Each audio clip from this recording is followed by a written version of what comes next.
అందరికీ నమస్కారం.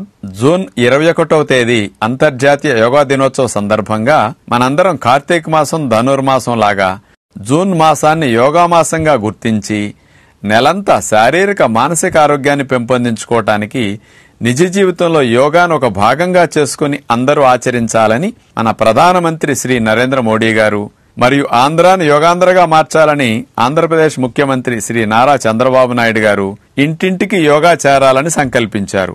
మనందరికీ తెలుసు, జూన్ 21వ తేదీ అంతర్జాతీయ యోగా దినోత్సవం. ఆ ఒక్కరోజే యోగా ప్రాక్టీస్ చేసి ఇతర రోజుల్లో దీన్ని వదిలేయకుండా ప్రతింటిలోనూ యోగా ఒక జీవన విధానం కావాలని నేను డాక్టర్ తేజస్విని మనోజ్ఞ గారు ఇద్దరం కూడా మీకు మీ కుటుంబ సభ్యులందరికీ స్వయంగా యోగా చేయిద్దామని మరి మీ ఇంటికి వచ్చేసాం. మీ అందరికీ ఆయురారోగ్యాలు ఆనందం మంచిగా లభించాలని యోగ విద్యను సులభంగా మీరు ఇంట్లో ఆచరించడం కొరకు బయటికి వెళ్ళటానికి సమయం లేని వారికి కూడా ఈ యోగా ప్రాక్టీస్ని ఒక గంట సేపు మేము అందించబోతున్నాం. ఈ గంట సేపట్లో మేము సూక్ష్మ వ్యాయామాలు, సూర్య నమస్కారాలు, 3 రకాల ప్రాణాయామ విద్యలు, ఒక 7-8 యోగాసనాలు, ఇలా అన్నీ ఈ గంట సేపట్లో మేము చూపించబోతున్నాం. ఒక 21 రోజులు కంటిన్యూస్గా చేస్తే ఏదైనా ఒక అలవాటుగా మారుతుందని మన పెద్దల మాట. అందుచేత మీ అందరికీ యోగ విద్య ఒక జీవన విధానంలో భాగంగా అలవాటుగా మీరు సంవత్సరం పొడుగునా దీన్ని కొనసాగించి శారీరక మానసిక ఆరోగ్యాన్ని పెంపొందించుకోవాలని కాంక్షతో ఈ కార్యక్రమాన్ని అందరికీ అందించడం జరుగుతుంది. రాత్రంతా మనం పడుకున్నప్పుడు శరీరంలో అవయవాలు కండరాలన్నీ పట్టేస్తాయి. చంటిబిడ్డ చూడండి, నిద్రలేచిన తర్వాత ఒళ్ళంతా విరుచుకుంటాడు, కాళ్ళు చేతులు బాగా ఆడించి ఎలా వ్యాయామం చేస్తాడో మనము కూడా ఉదయం నిద్రలేచిన వెంటనే ఏ పనిలోకి వెళ్లాలైనా పట్టేసిన అవయవాలన్నిటినీ తేలిగ్గా అన్ని సళ్ళొదిలేటట్టు చేసుకోవటానికి సూక్ష్మ వ్యాయామాలు చక్కగా ఉపయోగపడతాయి. అలాంటి సూక్ష్మ వ్యాయామాలు చేతుల దగ్గర నుంచి పాదాల వరకు అన్ని భాగాల్లో అవయవాలన్నిటినీ కాస్త రక్త ప్రసరణ బాగా జరిగేటట్లు, కండరాలు నరాలు సళ్ళొదిలేటట్లుగా చేసుకుంటే తర్వాత ఏ అభ్యాసం చేసినా శరీరం చక్కగా సహకరిస్తుంది. దాని కొరకు ముందు ఎవరైనా ఏది ప్రారంభించాలన్నా ముందు సూక్ష్మ వ్యాయామాలతో ఉదయం పూట ప్రారంభిస్తే రోజంతా ఫ్రెష్గా వారు యాక్టివ్గా అంటే చురుగ్గా ఉండటానికి ఈ వ్యాయామాలు చక్కగా సహకరిస్తాయి. అలాంటి వ్యాయామాల్లో ముందు మెడ వ్యాయామాలతో ప్రారంభిద్దాం. ఉద్యోగ వ్యాపారాలు చేసుకునేటప్పుడు మెడ ఎక్కువగా వంచటం వల్ల, చదువుకునేవారు కూడా మెడ ఎక్కువ వంచటం వల్ల మెడ నొప్పులు వచ్చి ఇబ్బంది పడుతూ ఉన్నారు. అలాంటి మెడ నొప్పులు రాకుండా ఉండాలన్నా, వచ్చిన వారికి చక్కగా తగ్గాలన్నా ఈ మెడ వ్యాయామాలు అలా చేయాలి. మెడ భాగాన్ని ముందుకి అటు వెనక్కి ఇట్లా 3-4 సార్లు చేసిన తర్వాత అర్ధచంద్రాకారంగా మెడని సైడ్ టు సైడ్ అంటారు దాన్ని, కుడివైపు నుంచి ఎడంవైపుకి, ఎడంవైపు నుంచి కుడివైపుకి అట్లా మెడ వ్యాయామం 3-4 సార్లు అభ్యాసం చేస్తాం. నిద్దట్లో మెడ పట్టేయటం కానీ, ఒక్కొక్కసారి ప్రయాణాలు ఎక్కువ గంటలు చేసినప్పుడు కూడా మెడ పట్టేయటం చేస్తుంది కదా, అలాంటివి లేకుండా పనిలో కూడా శ్రమ లేకుండా మెడ వ్యాయామాలు చక్కగా సహకరిస్తాయి. ఇప్పుడు మెడను అట్లా స్ట్రైట్గా పెట్టి లెఫ్ట్ నుంచి రైట్కి, రైట్ నుంచి లెఫ్ట్కి ఈ రకంగా తిప్పుతూ మెడ వ్యాయామం చేయగలిగితే మెడ కండరాలన్నీ ఫ్రీ అయిపోతాయి. ఇలా చేసిన తర్వాత ఇంతకుముందు పైనుంచి హాఫ్ సర్కిల్ అర్ధచంద్రాకారంగా చేశాం కదా, ఇప్పుడు కింద నుంచి అర్ధచంద్రాకారంగా మెడని తిప్పే వ్యాయామం ఇది చాలా బాగా ఉపయోగపడుతుంది. మెడ కండరాలు బలపడతాయి. మెడ కండరాలు ఎక్కువ గంటలు వంచి కూర్చొని పనిచేసినప్పుడు టైట్ అవుతాయి. అవన్నీ ఇలా చేయటం ద్వారా ఫ్రీ అవుతాయి.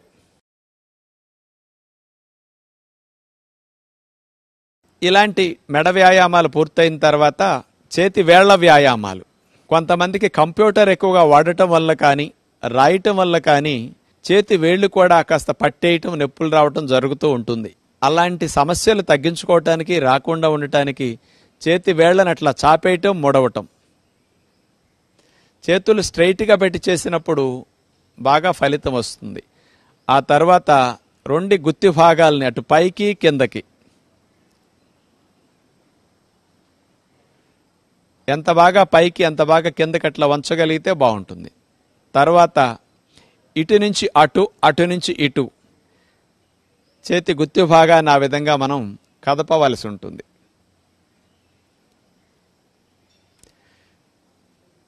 రెండు చేతి గుత్తి భాగాల్ని క్లాక్ వైజ్ అట్లా తిప్పాలి, గడియారం ముళ్ళు తిరిగినట్లుగా. అట్లా 2-3 సార్లు చేసిన తర్వాత మళ్ళా రివర్స్లో చేతి గుత్తి భాగాన్ని అట్లా తిప్పితే ఇప్పుడు చూడండి, మోక చేయి వరకు భుజాల వరకు ఉండే కండరాలన్నీ బాగా ఉత్తేజింపబడతాయి. ఇప్పుడు మోచేతి వ్యాయామాలు. బరువులు మోసినప్పుడు మోచేతి భాగంలో నొప్పి రాకుండా మన మోచేతి భాగాల్లో కండరాలు, జాయింట్లు, లిగమెంట్లు ఇవన్నీ బలపడటానికి ఈ మోకచేతి వ్యాయామాలు బాగా ఉపయోగపడతాయి. ఇట్లా ఒక 5-6 సార్లు చేస్తే మోకచేయి జాయింట్ భాగం బాగా ఫ్రీ అయిపోతుంది. ఆ తర్వాత కూడా చేతుల్ని భుజాలకు సమాంతరంగా చాపేసి సైడ్ టు సైడ్ మోకచేతుల దగ్గర నుంచి అట్లా బెండ్ చేస్తాం. ఇలా ఒక 5-6 సార్లు చేసిన తర్వాత షోల్డర్ రొటేషన్, భుజాల వ్యాయామం. గుండ్రంగా సున్నా చుట్టినట్లుగా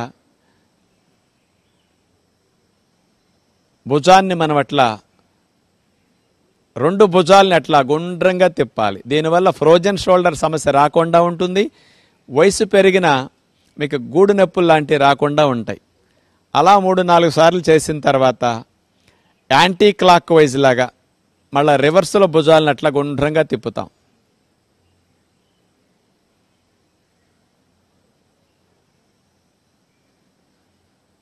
అలా మోక చేతుల దగ్గర నుంచి చేతుల్ని మడిచిన తర్వాత సైడ్ టు సైడ్ 2 మోక చేతులు దగ్గరకు వచ్చి ఆనే విధంగా తీసుకొస్తాం. మళ్ళీ వెడల్పుగా ఛాతీని విప్పేటట్లుగా చేతుల్ని వెనక్కి తీసుకెళ్తాం. దీనివల్ల శ్వాసక్రియ బాగా జరుగుతుంది. రిబ్స్, ఇంటర్కోస్టల్ మజిల్స్ ఇవన్నీ కూడా చక్కగా ఫ్రీ అయిపోతాయి. 2 చేతులు వేళ్ళని భుజాల మీద పెట్టేసి ఒక చేయి పైకి ఒక చేయి కిందకి అట్లా ఆల్టర్నేటివ్గా చేతి మూమెంట్ ఇట్లా చేయవలసి ఉంటుంది. ఇట్లా ఒక 3-4 సార్లు చేస్తే భుజాలు, భుజాల కండరాలు ఇవన్నీ కూడా ఆరోగ్యకరంగా మారతాయి. ఇక సైడ్ స్ట్రెచ్ మనం చూడబోతున్నాం. ఒక చేతిని పైకి లేపి మరో చేతిని కాలు పక్కమట పెట్టేసి అట్లా ఒక సైడ్కి సైడ్ బెండ్ అవుతాం. నెక్స్ట్ మళ్ళా ఇటు లేపి అటు వంగుతాం. నడుము ప్రక్క భాగాల్లో కొవ్వు కరగటానికి, ఆ భాగాలు కాస్త ఫ్రీ అవ్వటానికి, నిద్దట్లో పట్టేసే భాగాలన్నీ కూడా ఫ్రీ అవ్వటానికి ఈ వ్యాయామం బాగా పనికొస్తుంది. నడుము నొప్పులు కూడా రాకుండా ఈ స్పైనల్ ట్విస్టింగ్ కూడా చాలా బాగా ఉపయోగపడుతుంది. 2 చేతులను అట్లా చాపేసి నడుముని కుడివైపు నుంచి ఎడమవైపుకి, ఎడమవైపు నుంచి కుడివైపుకి అట్లా మనం ట్విస్ట్ చేస్తాం. కాళ్ళు కదలకుండా స్ట్రైట్గా పెట్టి నుంచున్న తర్వాత మాత్రమే నడుముని ఇట్లా తిప్పితే ఫలితం బాగా వస్తుంది. కాళ్ళు కదిలితే ఫలితం ఉండదు. ఆ తర్వాత స్కూల్లో మనందరికీ డ్రిల్ చేసే మంచి ఎక్సర్సైజ్ త్రికోణాసన ఎక్సర్సైజ్. కాళ్ళను వెడల్పుగా పెట్టి 2 చేతుల్ని భుజాలకు సమాంతరంగా చాపి త్రికోణాసన ఎక్సర్సైజ్. స్కూల్లో మనందరికీ డ్రిల్ చేపిస్తారు కదా, కుడి చేత్తో ఎడమ పాదాన్ని తాకటం, ఎడమ చేత్తో కుడి పాదాన్ని తాకటం, అట్లా ఆల్టర్నేటివ్గా నడుముని అట్లా ట్విస్ట్ చేస్తూ చేయవలసి ఉండే మంచి ఎక్సర్సైజ్ ఇది. ముడ్డిపోసల దగ్గర నుంచి మెడపోసల వరకు మంచి వ్యాయామం. ఆ తర్వాత 2 చేతులు లేపి గాలిని పీల్చుకుంటూ నడుముని వెనక్కి వంచి మళ్ళా గాలిని వదులుతూ కిందకి దిగుతాం. గాలిని పీలుస్తూ పైకి వెళ్ళాలి, గాలిని పీలుస్తూ ముందుకు వంచాలి. నడుము నొప్పులు, మెడ నొప్పులు ఉన్నవారు మాత్రం ముందుకు వంచేవి చేయకుండా వెనక్కి వంచేవి మాత్రమే చేయవలసి ఉంటుంది. ఇది నడుము వ్యాయామం లాగా చాలా బాగా ఉపయోగపడుతుంది. ఇలా 5-6 సార్లు చేస్తే బాగుంటుంది. 2 చేతుల్ని నడుముకి ఇరువైపులా అట్లా పెట్టేసి హిప్ రొటేషన్, తిరగలి తిప్పినట్టుగా మనం నడుము భాగాన్ని అట్లా గుండ్రంగా సున్నా చుట్టినట్లుగా తిప్పవలసి ఉంటుంది. ఒక 4-5 సార్లు అట్లా తిప్పిన తర్వాత మళ్ళా రివర్స్లో నడుము భాగాన్ని అట్లా సున్నా చుట్టినట్లుగా అట్లా మనం తిప్పవలసి ఉంటుంది. తొంటి బాల్ జాయింట్ ఏదైతే ఉంటుందో అది మాత్రం ఫ్రీ అవటానికి ఈ వ్యాయామం బాగా ఉపయోగపడుతుంది. ఇక మోకాళ్ళ వ్యాయామాలు. 2 కాళ్ళు దగ్గర పెట్టి మోకాళ్ళ మీద చేతులు పెట్టేసి అలా మోకాళ్ళ మీద ముందుకు బెండ్ అవటం, మళ్ళీ స్ట్రైట్ అవటం. మోకాళ్ళ మధ్యలో జిగురు పెరగటానికి, మోకాళ్ళు నొప్పులు బాగా తగ్గటానికి, నొప్పులు రాకుండా ఉండటానికి ఈ వ్యాయామం బాగా ఉపయోగపడుతుంది. చివరిగా ఇక పాదాల వ్యాయామం చూడబోతున్నాం. ఇట్లా సపోర్ట్ లేకుండా ఎవరైనా నుంచోలేని వారు పక్కన ఏదైనా గోడ కానీ కిటికీ కానీ ఏదన్నా స్తంభం కానీ పట్టుకుని ఇట్లా చేయొచ్చు. కాలి గుత్తి భాగాన్ని గుండ్రంగా క్లాక్ వైజ్ గడియారం ముళ్ళు తిరిగినట్లుగా తిప్పుతాం. 4-5 సార్లు చేసిన తర్వాత రివర్స్లో కూడా పాదాన్ని అలా గుండ్రంగా తిప్పుతాం. ఇట్లా 4 సార్లు 5 సార్లు చేసిన తర్వాత రెండో కాలు కూడా ఇలాగే పాదాన్ని గుండ్రంగా తిప్పవలసి ఉంటుంది. క్లాక్ వైజ్ ఒకసారి, యాంటీ క్లాక్ వైజ్ మరోసారి. గాలిని పీల్చుకుంటూ పాదాల మీద మనం పూర్తిగా పైకి లేవాలి. మళ్ళా చేతుల్ని దింపేస్తూ గాలి వదిలేస్తాం. మళ్ళా గాలిని పీల్చుకుంటూ అట్లా పైకంటూ వేళ్ల మీద లేవాలి. పాదాలకు బలం బాగా పెరుగుతుంది, వేళ్లల్లో నొప్పులు బాగా తగ్గుతాయి. పైన ఎవరో మనల్ని పట్టుకుని లాగుతున్నట్లుగా మనం పాదాల మీద పైకి లేవాల్సి ఉంటుంది. బయటికి వెళ్ళి జాగింగ్ చేయటానికి అవకాశం ఉండదు కాబట్టి ఇంట్లోనే 3-4 రకాలుగా స్పాట్ జాగింగ్ మనం చేయొచ్చు. కాళ్ళ మొత్తానికి, పిక్కలకి, తొడలకి, మోకాల భాగానికి, పాదాలకి మంచి వ్యాయామం ఈ స్పాట్ జాగింగ్. అట్లా మోకాళ్ళు పైకి లేపి అక్కడే పైకి కిందకి కాళ్ళని ఆడిస్తూ చేతులు అట్లా పెట్టేసి శ్వాసలు దీర్ఘంగా తీసుకుంటూ స్పాట్ జాగింగ్. ఇట్లా కొంతసేపు చేసిన తర్వాత రోడ్డు మీద మనం పరిగెత్తేటప్పుడు ఎట్లా ఉంటుంది అదేవిధంగా ఇంట్లోనే కదలకుండా ఒక ప్రదేశంలోనే అలా పరిగెడతాం.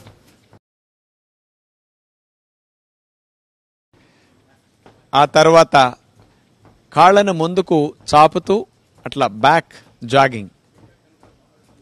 పిక్కల కండరాలు బలోపేతం అవుతాయి. వీటి వల్ల వెరికోజ్ వీన్స్ లాంటివి రాకుండా ఉంటాయి. వచ్చిన వారికి కూడా చాలా బాగా తగ్గుతాయి. కాళ్ళని రైట్ సైడ్ తిప్పితే చేతుల్ని లెఫ్ట్ సైడ్ తిప్పుతాం. అట్లా ఆల్టర్నేటివ్ మూమెంట్తో జాగింగ్. నడుముని అట్లా ట్విస్ట్ చేస్తూ, కాళ్ళని ట్విస్ట్ చేస్తూ జాగింగ్ టెక్నిక్ ఇది. 2 చేతుల్ని పైకి లేపుతూ కాళ్ళ మీద ఎగురుతూ జంపింగ్. ఇలా అలసిపోయిన శరీరానికి ప్రాణవాయువుని బాగా అందించడం కొరకు మోకాళ్ళ మీద చేతులు పెట్టేసి నోటి ద్వారా గాలిని కూడా బాగా వదిలేస్తే కార్బన్ డైఆక్సైడ్ బాగా బయటికి వెళ్ళిపోయి త్వరగా అలసట తగ్గుతుంది, ఆయాసం కూడా పోతుంది. అట్లా రిలాక్స్ అయ్యే విధానం. ఇవన్నీ సూక్ష్మ వ్యాయామాల్లో భాగంగా మనం చేసుకుంటే బాగుంటుంది. అలా మనం ప్రారంభంలో సూక్ష్మ వ్యాయామాలు పూర్తి చేసిన తర్వాత సూర్య నమస్కారాలు చేయటం శరీరం మొత్తానికి మంచి వ్యాయామం అవుతుంది. 12 ఆసనాలు ఒకదాని తర్వాత ఒకటి వేసి తీసుకుంటూ వెళితే ఒక సూర్య నమస్కారం అవుతుంది. మన భారతీయ సాంప్రదాయంలో మన ఋషులు అందించిన గొప్ప యోగ విద్యలో గొప్ప ప్రక్రియ సూర్య నమస్కారాలు. ఆసనాలు చేయటానికి సమయం లేనప్పుడు కూడా సూర్య నమస్కారాలు ఒక్కదానినే ఒక 21 ప్రతిరోజు చేయగలిగితే అన్ని వ్యాయామాలు చేసినట్లుగా శరీరానికి వ్యాయామం జరుగుతుంది. మరి సూర్య నమస్కారాల్లో number 1 ప్రణామాసన్.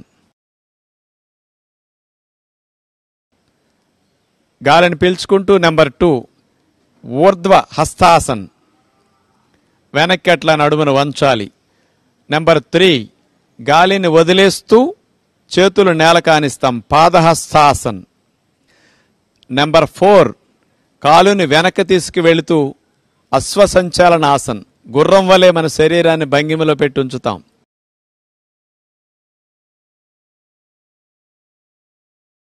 Number 5 పర్వతాసన్. Number 6 Ashtanga Namaskara. Number 7 Bhujangasan. Number 8 Parvatasan. Number 9 Ashwasanchalanasan. 10 Padahastasan. 11 Urdhva Hastasan. 12 Pranamasan. ఇట్లా 12 ఆసనాలు చేశాం కాబట్టి ఒకదాని తర్వాత ఒకటి వేసి తీసేశాం. ఒక సూర్య నమస్కారం పూర్తయింది. ఇలాంటి సూర్య నమస్కారాలని కొత్తలో ప్రారంభించేవారు ఒక 6 సార్లు చేస్తే బాగుంటుంది. అలవాటు మీద రోజుకు ఒక్కొక్కసారి పెంచుకుంటూ వెళితే కూడా శరీరం సహకరిస్తుంది. ఇప్పుడు సెకండ్ రౌండ్ సూర్య నమస్కారం మనం చూడబోతున్నాం. 1 2 3 గాలిని వదిలేస్తూ ఆనిస్తా. 4 5 6 7 8 9 10 11 12. ఇక థర్డ్ రౌండ్ సూర్య నమస్కారం. 1 2 3 4 5 6 7 8 9 10 11 12. ఫోర్త్ రౌండ్ సూర్య నమస్కారం. 1 2 3 4 5 6 7 8 9 10 11 12. Fifth round. 1 2 3 గాలిని వదిలేస్తూ ఆనిస్తా. 4 5 6 7 8 9 10 11 12. చివరిగా సిక్స్త్ రౌండ్. 1 2 3 4 5 6 7 8 9 10 11 12. ఇప్పుడు ప్రాణాయామాన్ని మనం అభ్యాసం చేయబోతున్నాం. ప్రాణాయామం చేయటానికి నడుము 90 degrees లైన్గా ఉండాలి. వజ్రాసనం అంటే నేను కూర్చున్న ఆసనాన్ని వజ్రాసనం అంటారు. మన ఋషులు పద్మాసనం వేసి కూడా అలా కాలు మీద కాలు వేసుకుని ప్రాణాయామం కూడా చేసేవారు. ఇలా వజ్రాసనం వేయటానికి కాళ్ళు నొప్పులు ఉన్నవారు, పద్మాసనం వేయటానికి శరీరం సహకరించిన వారు కుర్చీలో కానీ స్టూల్ మీద కానీ బల్ల మీద కానీ నడుము లైన్గా పెట్టుకుని కూర్చుని ప్రాణాయామం అభ్యాసం చేయొచ్చు. మానసిక ఆరోగ్యాన్ని పెంపొందించడానికి, ఊపిరితిత్తులు ఆరోగ్యంగా ఉండటానికి, రొంపలో కఫాలు శ్లేష్మాలు తగ్గటానికి, మన లంగ్ కెపాసిటీ బాగా పెరగటానికి ప్రాణాయామ విద్య గొప్ప విద్య. అలాంటి ప్రాణాయామాలు 3 రకాలుగా మనం అభ్యాసం చేయబోతున్నాం ఈరోజు. 3ట్లో ముందుగా భస్త్రికా ప్రాణాయామం. గాలిని ఫోర్స్గా ఎక్కువగా తీసుకుంటూ ఫోర్స్ఫుల్గా వదిలేసే ప్రాణాయామం. చేతులు పైకి, చేతులను వదిలేస్తూ గాలిని ఫోర్స్ఫుల్ గా వదిలేస్తాం. అలా గుప్పులు మూసేసి 2 చేతుల్ని పైకి లేపుతూ గాలి తీసుకుంటాం. గాలిని ఫోర్స్ఫుల్ గా వదిలేస్తాం. మళ్ళా పైకి వెళ్ళేటప్పుడు పీల్చుకుంటాం, కిందకు వచ్చేటప్పుడు వదిలేస్తాం. ఈ టెక్నిక్ బయట అందరూ చూపించరు, కానీ ఇది లంగ్స్ చివరి భాగాల వరకు, రిబ్స్కి, ఇంటర్కోస్టల్ మజిల్స్కి, రొంపలో శ్లేష్మాలు ఆవిరవటానికి, లంగ్ కెపాసిటీ బాగా పెరగటానికి, మీరందరూ కూడా సులభంగా చేయటానికి ఈ టెక్నిక్ చాలా బాగుంటుంది. ఇది మాడిఫైడ్ టెక్నిక్. ఇది అలా 5 నిమిషాలు 4 నిమిషాలు కనుక చేయగలిగితే మీరందరూ కూడా ముక్కులో ఉండే రొంపలు, ముక్కు బిగింపు, ముక్కులో రొంపలు శ్లేష్మాలు లాంటివి ఉన్నా, ముక్కు ఒకటి బిగిసి ఒకటి గాలాడుతూ ఉన్నా, అలాంటి సమస్యలు, తుమ్ములు, అలర్జీలు ఉన్నవారికి, సైనస్ కంప్లైంట్లు ఉన్నవారికి కూడా ఇలాంటి భస్త్రికలో అవన్నీ చక్కగా ఫ్రీ అవుతాయి. కాబట్టి ప్రాణాయామంలో ముందుగా ఇలాంటి చేయగలిగితే శ్వాస మార్గంలో ఉన్న అవరోధాలన్నీ కూడా మంచిగా తొలగటానికి ఈ ప్రాణాయామం మంచిగా ఉపయోగపడుతుంది. ఇక రెండో ప్రాణాయామం కపాలభాతి ప్రాణాయామం. గాలిని వదలటం మీద మన శ్రద్ధ పెట్టి 2 ముక్కు రంధ్రాల ద్వారా ఫోర్స్ఫుల్గా గాలిని వదిలేస్తూ ఉండాలి. డొక్క లోపలికి ఆటోమేటిక్గా గాలిని వదిలేటప్పుడు వెళ్ళిపోతూ ఉంటుంది. మీరు అక్కడ చేతిని గమనిస్తే మీ అందరికి అర్థమవుతుంది. గాలిని వదిలేటప్పుడు డొక్క లోపలికి వెళుతూ ఉంటుంది. మన మనసంతా కూడా ముక్కు రంధ్రాల దగ్గర గాలిని వదిలేదాని మీద శ్రద్ధ పెట్టినప్పుడు కపాలభాతి ప్రాణాయామం బాగా వస్తుంది. ఇలా చేయటం ద్వారా ప్యాంక్రియాస్, లివర్, ప్రేగులు, పొట్ట వీటన్నిటిలో కూడా మంచి కదలికలు వస్తాయి. వాటన్నిటికీ మంచి మసాజ్ చేసినట్లు అవుతుంది. బ్లడ్ సప్లై బాగా ఆ భాగాలకు బాగా పెరుగుతుంది. ముక్కు రంధ్రాల్లో ఉన్న అవరోధాలు కూడా బాగా తొలగిపోవటానికి ఈ కపాలభాతి ప్రాణాయామం బాగా ఉపయోగపడుతుంది. ఇట్లా ఒక 5 నిమిషాలు 10 నిమిషాలు కూడా కంటిన్యూ చేయొచ్చు. అలవాటు మీద మీరు సాధన పెంచుకుంటూ వెళితే ఎక్కువ నిమిషాలు కూడా దీన్ని చేయగలుగుతారు. జీర్ణకోశ సంబంధమైన సమస్యలు తగ్గించడానికి కూడా ఈ కపాలభాతి ప్రాణాయామం అద్భుతంగా పనికొస్తుంది. ఇట్లా 2 నిమిషాల సేపు 3 నిమిషాల సేపు కపాలభాతి ప్రాణాయామం చేసిన తర్వాత ఒక అర నిమిషం రిలాక్స్ అయ్యి మూడో ప్రాణాయామంగా అనులోమ విలోమ ప్రాణాయామం మనం ప్రాక్టీస్ చేస్తాం. కుడి ముక్కు ద్వారా గాలి తీసుకుని ఎడమ ద్వారా వదిలేస్తాం. ఎడమ ద్వారా గాలి తీసుకుని కుడి ద్వారా వదిలే ప్రాణాయామమే ఇది ఆల్టర్నేటివ్ బ్రీతింగ్ ప్రాణాయామం. ఉంగరపు వేలిని ఎడముక్కు రంధ్రం మీద పెట్టేసి నొక్కేసి కుడి ముక్కు ద్వారా గాలిని దీర్ఘంగా తీసుకుంటాం. పీల్చటం అయిన తర్వాత కుడి ముక్కు రంధ్రాన్ని నొక్కేసి ఎడమ ద్వారా వదిలేస్తాం. మరలా ఎడమ ద్వారా గాలిని దీర్ఘంగా పీల్చేసి కుడి ద్వారా వదిలేస్తాం. ఇలా ఒకసారి చేయటం అయింది.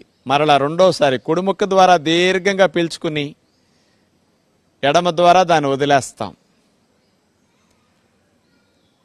ఎడమ రంధ్రం ద్వారా దీర్ఘంగా గాలిని పీల్చుకుని కుడి ద్వారా వదిలేస్తాం. అదే విధముగా మరలా రిపీట్ చేస్తాం. కుడి ద్వారా పీల్చుకోవటం, ఎడమ ద్వారా దీర్ఘంగా గాలిని వదిలేసేయాలి. మరలా ఎడమ ద్వారా పీల్చుకుని కుడి ద్వారా వదిలేస్తాం.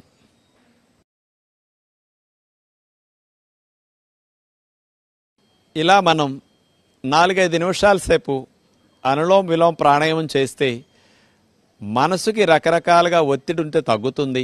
ఆలోచనల స్పీడ్ తగ్గుతుంది. శ్వాసలు దీర్ఘంగా వెళ్ళి రావటం వల్ల కూడా ఊపిరితిత్తులు కూడా చక్కగా శాంతిస్తాయి. గుండె వేగం తగ్గుతుంది, బీపీ తగ్గుతుంది, శరీరం అంతా కూడా చాలా బాగా రిలాక్స్ అవుతుంది. ప్రాణాయామాలు ఇట్లాంటి 3 ప్రతినిత్యం చేయగలిగితే చాలా బాగుంటుంది. తొలి శ్వాసతో మన జీవితం ప్రారంభమవుతుంది, తుది శ్వాసతో మన జీవితం ముగుస్తుంది. తొలి శ్వాస నుంచి తుది శ్వాస మధ్య వ్యవధే ఈ జీవితం. ఈ జీవితం సవ్యంగా సాగాలి అంటే ప్రాణవాయువును బాగా తీసుకోవటం తెలియాలి. మనకి ఆహారం తినటం బాగా తెలుసు, గాలి పీల్చుకోవటం బాగా తెలిస్తే శరీరము మనసు రెండూ బాగుంటాయి.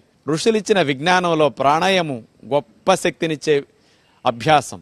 కాబట్టి ప్రతిదినం మనం ప్రాణాయామాన్ని తప్పనిసరిగా అభ్యాసం చేస్తే 10-15 నిమిషాలు శారీరక మానసిక ఆరోగ్యాలు బాగా మెరుగవుతాయి. ఇప్పటి వరకు మేము చూపించిన యోగ విద్యను మీరందరూ కూడా కుటుంబ సమేతంగా చూస్తూ ఆచరించినందుకు మీ అందరికీ ప్రత్యేకంగా ధన్యవాదములు.